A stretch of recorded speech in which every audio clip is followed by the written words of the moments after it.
Welcome back to the Sports News Analysis YouTube page. I'll be previewing every game here of Week 15, so be sure to subscribe to my page. Hit me up on Twitter, at SNewsAnalysis, at SNewsAnalysis.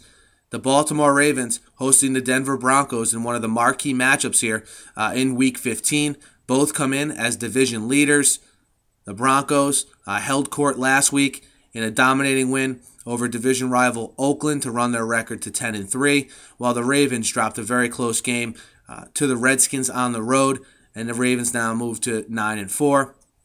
Both of these teams sit on top of their division. The Broncos currently holding down the 3 seed with a record of 10-3, and then the Ravens one game behind them at 9-4 in the 4 seed. So this game has huge playoff implications. If the Broncos should win, it kind of puts them not guaranteed because they'll still be in things for the top 2 seeds, but it makes them a firm 3 seed. If they're to win this game, they'll be a 3 at minimum heading into the playoffs. You know, if the Ravens win this game, I know they've had 2 tough losses here in the last 2 weeks, losing by 3 points to the to the Steelers and to the Redskins. But if they can win, they'll move to 10-4. They'll then have the tiebreaker over the Broncos. And then if the Patriots should stumble and lose another game here, which who knows if that'll happen, but if they do, remember the Ravens beat the Patriots earlier this season and have the tiebreaker over them as well. So still plenty to play for as far as playoff seeding for these 2 teams.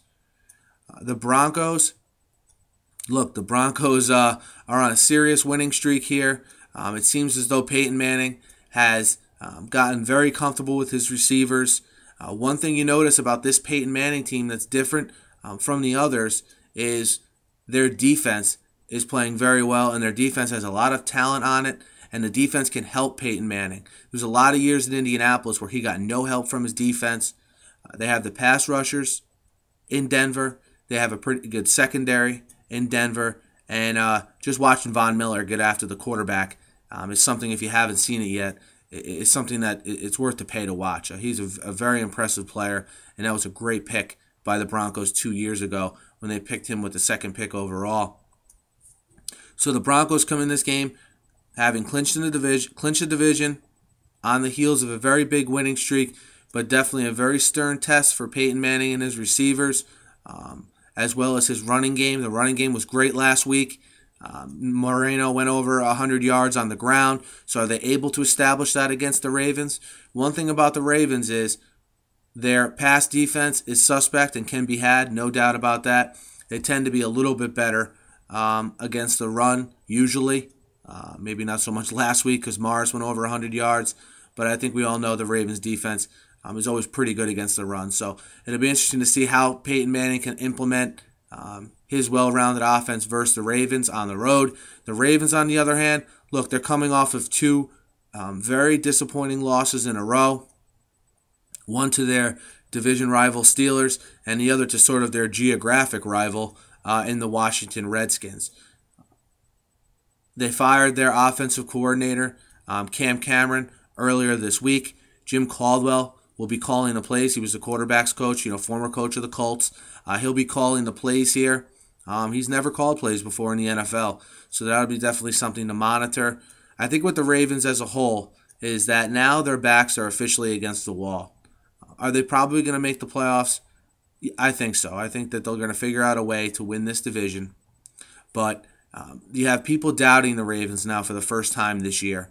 And I think with a veteran squad like the Ravens, who's been through the battles with each other, that they're going to kind of, put all the distractions to the side. The Cam Cameron firing and not getting Ray Rice the ball enough. I think they're going to put all those distractions to the side, and I think you're going to see the Ravens come out very motivated.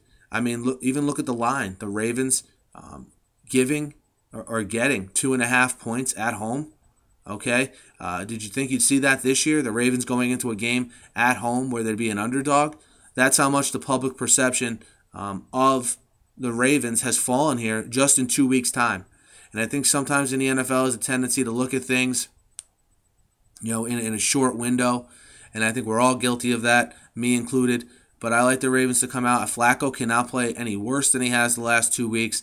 I think the reason for getting Jim Caldwell in there to call plays, and most of all the reason to kind of the decision to get rid of Cam Cameron all revolves around getting Ray Rice the ball more, whether it be via conventional handoffs, whether it be via swing passes, whatever the case may be. So I look for Ray Rice to be more involved. I look for a Ravens team to come out extremely pumped up with their home crowd behind them, and they still have what they want relatively in front of them. Okay, they give themselves a really good chance, or at least a chance to still get that 2 seed with a win. And I don't think that's lost on these players or this coaching staff as we head into this game. This is going to be probably one of the better games in Week 15. So if you have a chance to watch it, definitely get near a TV. Always exciting when you have 2 division leaders meeting at this point in the season. Hopefully it'll be a little bit better game than the Pats-Texans this past Monday night. But I look for this to be a very entertaining game, a game that's going to come down to the wire. But I like the Ravens at home here, plus 2.5 versus the Broncos. I like the Broncos to have their winning streak snapped. And this is not an indictment on the Broncos. So they're going on the road playing a very good team who is desperate and just had a coach fired and who's going to be playing all systems go. So not an indictment on the Broncos, more so that I like Baltimore to bounce back here at home. And look, they're an underdog at home, which I like. So we'll take the Ravens plus 2.5 at home versus the Broncos. Be sure to check my other picks here and catch me on Twitter at SNewsAnalysis. Thanks, guys.